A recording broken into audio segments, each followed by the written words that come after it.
Hola, ¿qué tal? ¿Cómo les va? Soy Andrés Oppenheimer. ¿Se vuelve a calentar la situación en Venezuela?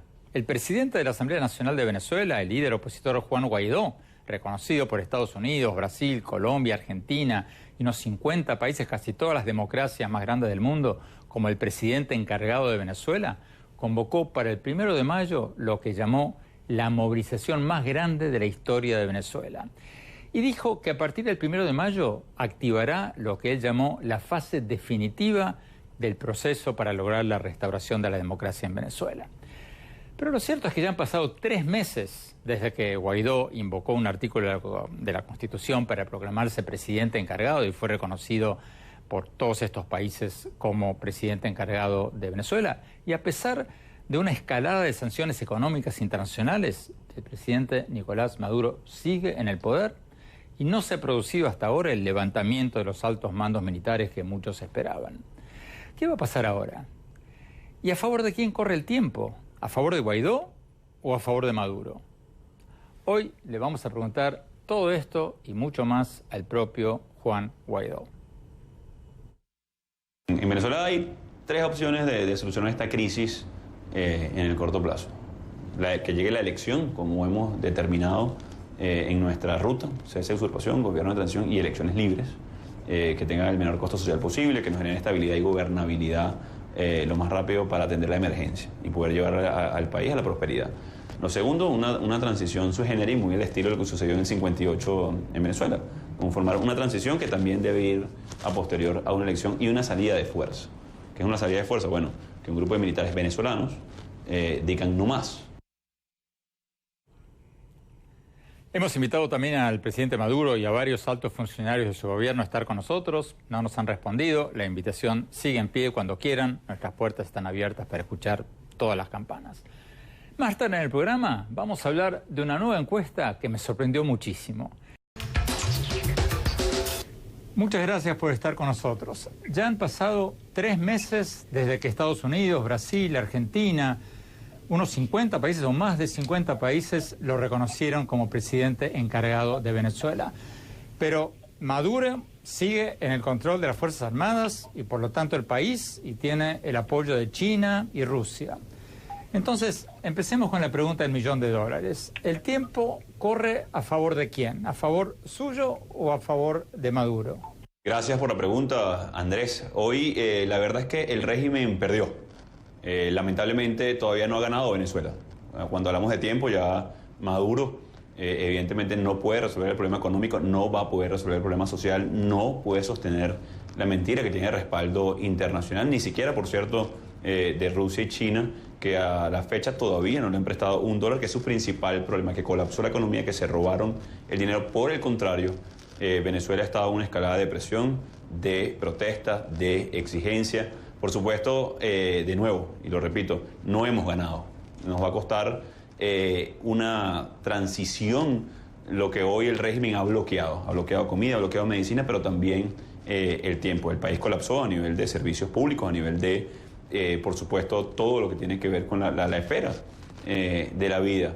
¿Cuánto nos va a costar ganar a los venezolanos? Creo que muy poco ya, cuando tenemos todas las variables. Reconocimiento internacional, respaldo, por supuesto, popular, de movilización, de articulación de todos los factores de oposición y el gran factor que son las Fuerzas Armadas, que le hemos venido hablando muy claro, dirigiéndonos a ellos de manera no solamente de cara a una ley de garantías y amnistía, sino también el rol que van a tener de cara a la transición, a la reconstrucción, ejerciendo soberanía en Venezuela. Pero las Fuerzas Armadas no se han levantado contra Maduro y hay quienes dicen que el tiempo corre a favor de Maduro. Por un lado, porque con el correr de los meses la oposición podría perder impulso, podría desanimarse. Y bueno, si pasan los meses y Maduro sigue en el poder, ¿no hay un peligro de que con el correr del tiempo pierda impulso la oposición? En el 2015, cuando ganamos el Parlamento Nacional, 2/3 partes del Parlamento. Luego en el 2016 exigimos también en las calles el referéndum revocatorio. La oposición venezolana ha venido creciendo, ha venido fortaleciéndose, ha venido unificándose, al contrario de lo que sucede a lo interno del régimen. No solamente los ejemplos de Luis Ortega Díaz, Miguel Rodríguez Torres o los que han desprendido el día de hoy. De nuevo, la variable Fuerzas Armadas que forman parte de la sociedad venezolana, que en este tipo de regímenes son claves de cara a la transición. Hemos diseñado un mensaje, le hemos hablado claramente, le vamos a seguir hablando. De cara a la transición son fundamentales. De nuevo, ya Maduro está derrotado. ¿Por qué lo digo con esta certeza? Nuestros procesos de nuevo han sido la parte de movilización aluvionales, hay que decirlo. Hemos ido a la organización ciudadana también para poder sostener este proceso. De nuevo, no hemos ganado. Vamos a ganar cuando consumemos la transición, cuando recuperemos los servicios públicos, cuando podamos atender la emergencia humanitaria ya reconocida incluso por ONU, de 7 millones de venezolanos, 25% de la población. Hoy el régimen de Maduro nos hace costosa la transición a sabiendas, de nuevo, de que no pueden resolver el colapso eléctrico, que no van a poder solucionar el tema económico porque no tienen confianza ni mantener nuevos préstamos, ni pueden inyectar dinero fresco en la economía. Pero Venezuela está consciente de esto, por eso insistimos de cara a las próximas movilizaciones, a seguir protestando y exigiendo en las calles. Estamos seguros que como la sociedad venezolana, el 80% de las Fuerzas Armadas quieren y respaldan un cambio. Pero déjeme jugar un poco al abogado del diablo. Si esta situación se prolonga con toda esta crisis que usted acaba de describir, van a salir del país otros millones de venezolanos. El secretario general de la OEA, Luis Almagro, usted lo conoce bien, me dijo que, incluyendo los más de 3 millones de venezolanos que ya se fueron, el éxodo venezolano podría llegar a 10 millones de personas en los próximos 4 años.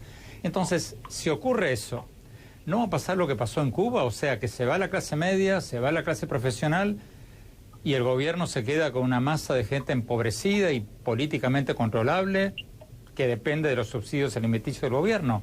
En ese sentido, ¿a Maduro no le conviene que esta crisis se prolongue y siguen huyendo venezolanos del país? Venezuela hoy ha sufrido la crisis migratoria más severa del hemisferio, la segunda más importante en números del mundo luego de Siria, una contracción económica de 60% en los últimos 6 años. Este es el 6º año consecutivo que se va a contraer la economía venezolana. Se proyecta 10 millones % de inflación, un colapso sin precedentes. A pesar de eso, hemos sido mayoría, somos mayoría. No nos vamos a acostumbrar a esta situación de tragedia y estamos utilizando todos los mecanismos de respaldo internacional, de movilización ciudadana para poder vencer esta situación. Por supuesto están los riesgos latentes que tú hacías mención, Andrés. Ahora, el gran reto para nosotros es mantener la presión ciudadana y la información, y lo que hemos manejado y lo que sabemos es que, de nuevo, hoy está mucho más débil el régimen de Maduro que hace 3 meses, mucho más desvirtuado a lo interno que hace 3 meses. No tienen más respaldo popular, no tienen más respaldo internacional. Por el contrario, nosotros hemos venido creciendo. Nos enfrentamos a una dictadura de corte muy totalitario, que no ha tenido problemas con encarcelar, con asesinar, con perseguir. Pero bueno, es parte de los retos que nos ha tocado vivir como venezolanos.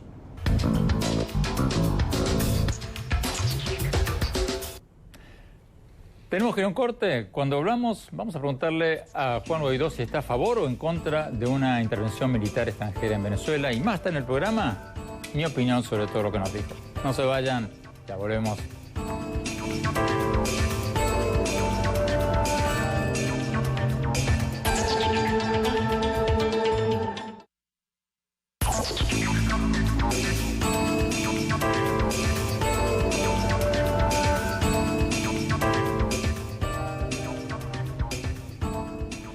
Gracias por seguir con nosotros. Sigamos viendo la entrevista con Juan Guaidó, el presidente de la Asamblea Nacional de Venezuela, reconocido por Estados Unidos, Brasil, Colombia, Argentina, más de 50 países como el presidente encargado de Venezuela. Veamos.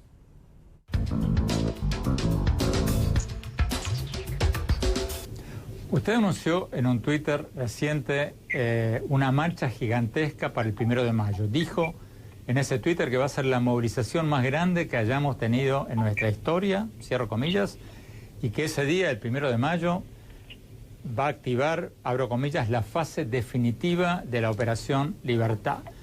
¿Nos podría adelantar algo de lo que será esa Operación Libertad? ¿Qué significa eso? ¿Y los próximos pasos de la movilización de la oposición? Sí, hay varios elementos comunes de cara a enfrentar una dictadura, como lo hemos venido haciendo durante años en Venezuela: construir mayoría, generar presión ciudadana, reivindicaciones propias de cada sector. Lo que hemos venido trabajando de cara al 1 de mayo, cuando en Venezuela y en parte de la región se celebra el Día del Trabajador, es unificar todas las luchas de los empleados públicos, por supuesto, del sector privado, de la sociedad civil organizada, de los partidos políticos, de los estudiantes, de la iglesia, de lo que hemos denominado nosotros también en Venezuela el Frente Amplio, luchando por el cambio en Venezuela.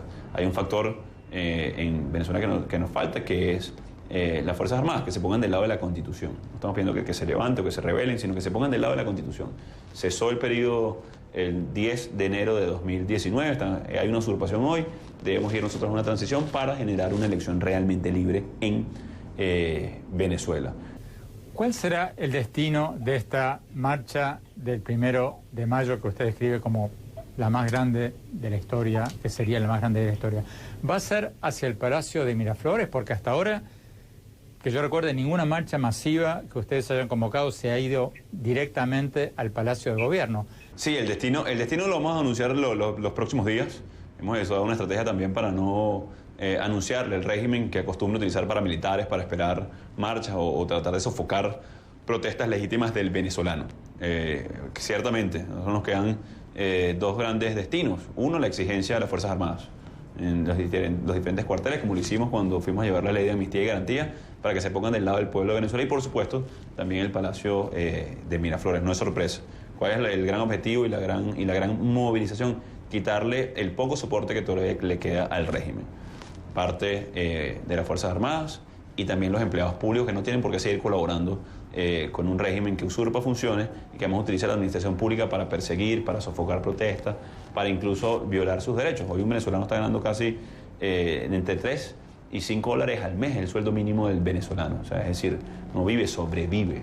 Así que esos son dos sectores o dos factores del país que pretendemos sumar los próximos días para construir esta marcha sostenida de muchísima presión al régimen de Nicolás Maduro. ¿Tiene miedo que lo arresten antes de la marcha? Porque hace poco arrestaron a su jefe de gabinete, a Roberto Marrero. ¿No fue una señal del gobierno de Maduro de que el próximo podría ser usted? Sí, sin duda fue un ataque directo a mí, a nuestro entorno, a tratar de detener nuestro accionar, cosa que no han logrado, que hemos insistido, que hemos seguido, que hemos continuado, que ha crecido la movilización ciudadana, no solamente en Caracas, sino en todos los estados de Venezuela. Y como lo hemos conversado, Andrés, y como los que nos están viendo lo saben, la política en Venezuela tiene un riesgo no solamente de cárcel, sino también de la vida incluso. Esos riesgos los hemos sobrellevado, estamos conscientes de ellos, no lo trato de minimizar, por el contrario, es muy grave, pero tenemos un compromiso muy grande con Venezuela. Si eso pasa, bueno, está muy clara la estructura de movilización, está muy clara el objetivo, las actividades, el acompañamiento de los trabajadores, de los gremios, de los sindicatos en este proceso que hemos trazado y que hemos denominado como la parte definitiva de la Operación Libertad, y que tiene que ver con el cese de la usurpación.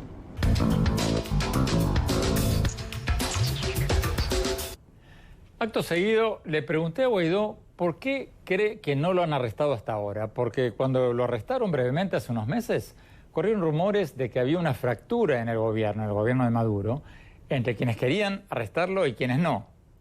Veamos lo que respondió. Bien, ya lo intentaron. El 13 de enero me secuestraron durante unas horas. Yo creo que son 3 factores. Lo primero es que nuestra lucha es absolutamente constitucional. Han tenido que inventar argumentos, utilizar a la Asamblea Nacional Constituyente, que no tiene competencias alguna para llenar inmunidad parlamentaria, utilizan argumentos para tratar de inhabilitarme, pero en definitiva no han encontrado una excusa para tratar de secuestrarme. Lo segundo, el respaldo popular, sin duda.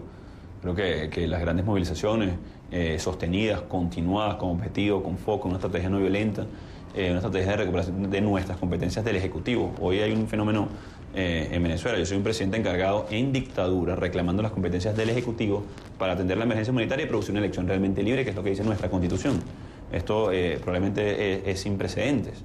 Entonces, todo ese respaldo, todo ese marco constitucional le da un valor muy costoso a este régimen. Y por último, el respaldo y el reconocimiento internacional. Sin duda creo que Maduro le teme a eso y sobre todo su entorno. Pero ¿hay una fractura dentro del gobierno? ¿Entre quién y quién? A ver, no tengo el detalle preciso, y algunos elementos producto que vivimos una dictadura que hay que preservar. Pero creo que es evidente, insisto, de que el comportamiento tradicional del régimen, que fue encarcelar a Leopoldo López, mandar al exilio a Carlos Vecchio, a jóvenes como José Manuel Olivares, secuestrar a Juan Requesén sin ni siquiera llenar la inmunidad parlamentaria, no ha sido la norma, por supuesto más allá de la persecución que recibió mi entorno, no solamente Roberto Marrero, también mi hermano y parte de nuestro equipo. Pero el no avanzar en ese esquema, en mi caso, muestra hoy debilidad y que alguien no quiere ejecutar la orden.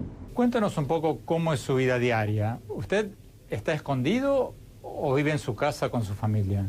No, bueno, no, de hecho tuvimos una exitosísima gira por Occidente.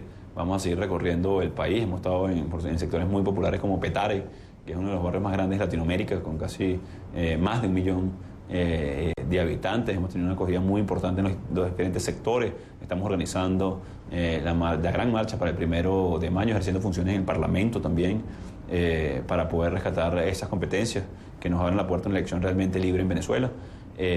Por supuesto, en un ambiente muy hostil, debo decirlo. En esa misma gira que narraba en Occidente hubo bloqueos, hubo disparos incluso, en donde nos estamos trasladando, pero no prohibieron que llegáramos una pequeña minoría, por cierto, porque si no hubiésemos llegado a esas grandes concentraciones. De nuevo, es un día a día muy exigido en Venezuela, no solamente para mí, sino para el resto de la ciudadanía que no consigue transporte público, que no se puede trasladar a su trabajo, que sobrevive con apenas entre 3 y 5 dólares al mes. ¿Usted está escondido o vive en su casa con su familia?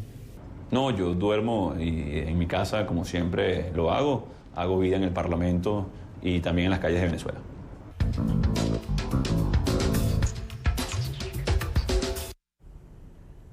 Tenemos que ir a un corte. Cuando volvamos vamos a preguntarle a Guaidó si está a favor o en contra de una intervención militar extranjera en Venezuela. No se vayan, ya volvemos.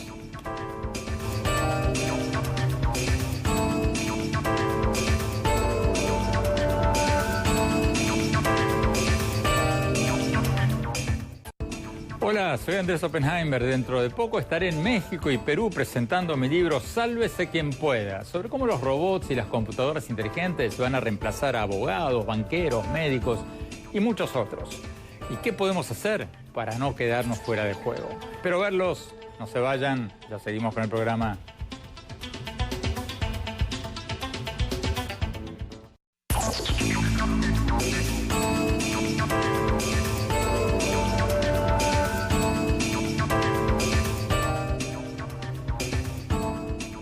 Gracias por seguir con nosotros. Sigamos viendo la entrevista que le hicimos a Juan Guaidó, el presidente de la Asamblea Nacional de Venezuela, reconocido por Estados Unidos, Brasil, Colombia, Argentina, más de 50 países como el presidente encargado de Venezuela. Veamos.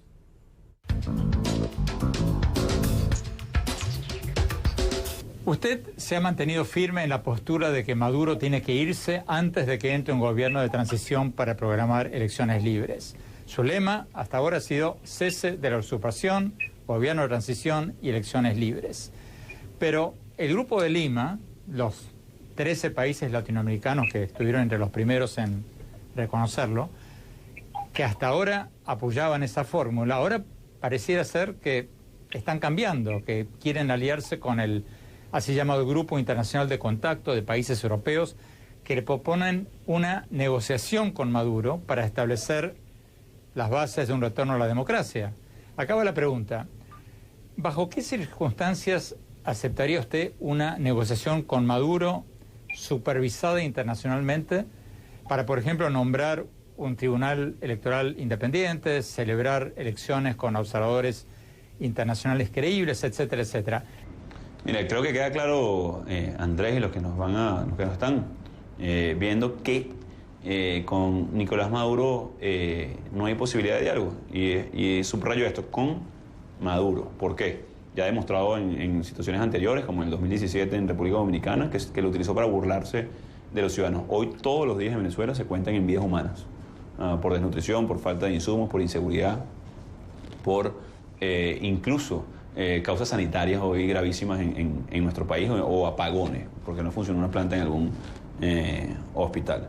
Ahora hay muchos funcionarios, hay mucha posibilidad de lograr la transición de cara a una elección libre. Todas estas iniciativas del Grupo de Contacto, por supuesto del Grupo de Lima, que agradecemos muchísimo, que tienen muy buena intención para solucionar una crisis sin precedentes, insisto, en este hemisferio, nos llevan a una elección libre. ¿Pero qué dice usted del argumento de que los tiempos han cambiado, de que es cierto que en el diálogo de Santo Domingo y en otros diálogos anteriores, donde participó el Vaticano y el expresidente Rodríguez Zapatero de España, en esos diálogos había una situación diferente. Usted no había sido reconocido por 50 países, no había sanciones económicas de importancia contra el gobierno de Maduro.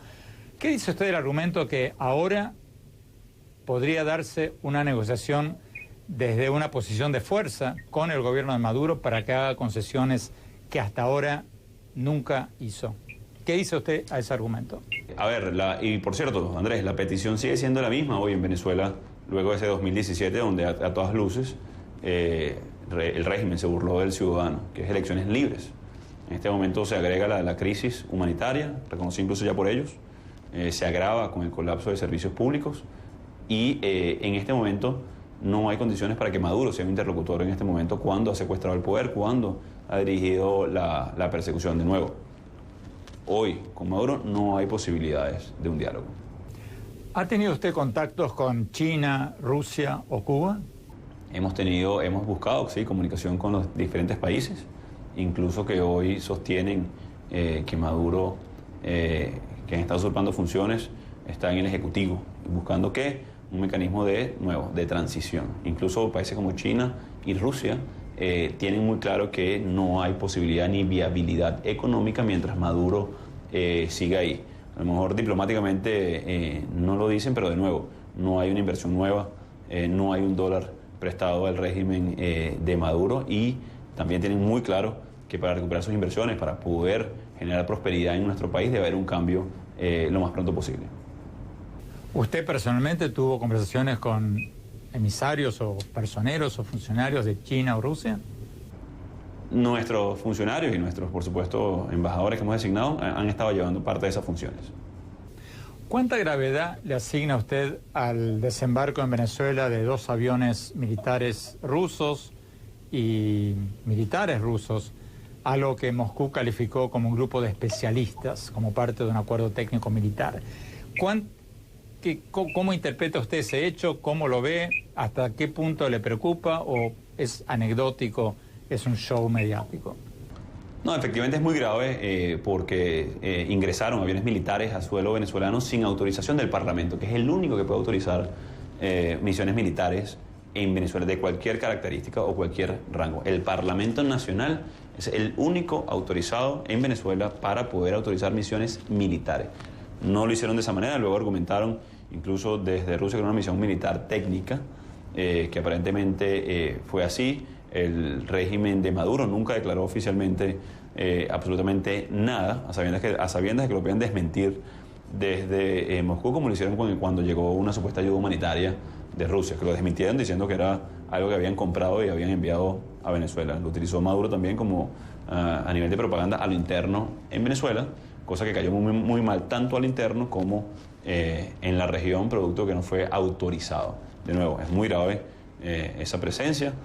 Maduro muchas veces denunció injerencia o intervención y resultó siendo Maduro el que facilitó no solamente esos 2 aviones, sino también presencia cubana a nivel de inteligencia y contrainteligencia para perseguir a funcionarios de las Fuerzas Armadas. Ha habido mucha controversia sobre el número o la presencia de cubanos en Venezuela. Se han escuchado cifras desde 20.000 hasta 40.000. ¿Ustedes en cuánto calculan la presencia de médicos y otros profesionales cubanos y cuántos de ellos serían militares? Sí, precisamente la cifra osciló entre 20.000 y 40.000 cubanos, cuando tenían mayor presencia y mayor financiamiento también, médicos, profesores, muchos utilizados para hacer inteligencia o contrainteligencia en sectores populares, de cara a las Fuerzas Armadas. Hoy estimamos que entre 2.000 y 2.500 son los destinados, son los encomendados al seguimiento y persecución a las Fuerzas Armadas y en general a hacer inteligencia. La cifra varía porque no hay una cifra oficial ni del régimen ni de Cuba, y también tenemos estimaciones de que han salido muchos producto del impago o el deterioro incluso de la vida en Venezuela. Muchos le hemos preguntado en entrevistas anteriores sobre la posibilidad de una intervención militar de Estados Unidos en Venezuela, y usted ha dicho en varias oportunidades que todas las opciones están sobre la mesa, un poco como lo que dice el gobierno de Estados Unidos.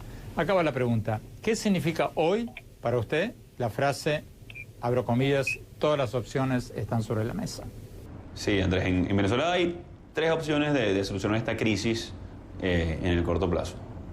Que llegue la elección, como hemos determinado en nuestra ruta, cese de usurpación, gobierno de transición y elecciones libres, que tengan el menor costo social posible, que nos generen estabilidad y gobernabilidad lo más rápido para atender la emergencia y poder llevar al país a la prosperidad. Lo segundo, una transición sui generis, muy al estilo de lo que sucedió en el 58 en Venezuela. Conformar una transición que también debe ir a posterior a una elección y una salida de fuerza. ¿Qué es una salida de fuerza? Bueno, que un grupo de militares venezolanos digan no más. O también con un respaldo o cooperación internacional. Eso significa que todas las opciones están sobre la mesa y están siendo evaluadas responsablemente. En el caso, y lo he dicho también, a lo mejor es un juego de palabras, pero hay que decirlo responsablemente, intervención, injerencia, hoy existe en Venezuela, producto de los cubanos, producto de la presencia de aviones militares rusos no autorizados, no permitidos. Nosotros tenemos una sola referencia histórica en Venezuela de cooperación internacional en materia militar, que fue en 1819, cuando Simón Bolívar autorizó el ingreso de 5.000 legionarios británicos a suelo venezolano de cara al proceso de emancipación en ese momento o de independencia en Venezuela y para la Gran Colombia. Entonces, esa es la única referencia histórica que tenemos. Sucedería algo similar de ser posible o necesaria esa opción, dado que, de nuevo, es el Parlamento el que autoriza cualquier tipo de cooperación en materia militar en Venezuela. Entonces, a ver si entendí bien, todas las opciones están sobre la mesa, incluiría la opción militar.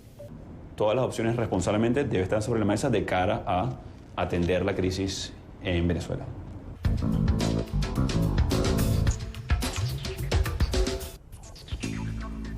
Tenemos que ir a un corte. Cuando volvamos, vamos a analizar por qué está creciendo la imagen de China. Vayan, ya volvemos.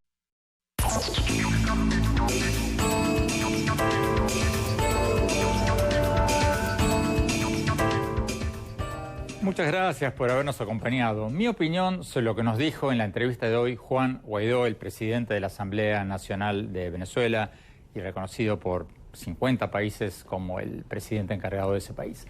Creo que Guaidó está apostando fuerte con su convocatoria a lo que él llama la marcha opositora más grande de la historia de Venezuela el 1 de mayo.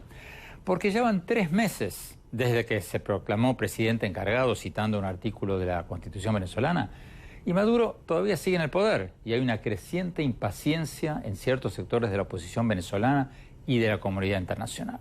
Entonces, Guaidó necesita quebrar este impas, este punto muerto. Lo cierto es que tanto Guaidó como Maduro están contra las cuerdas y el tiempo corre en contra de ambos y, lamentablemente, hacia una profundización de la crisis humanitaria en Venezuela.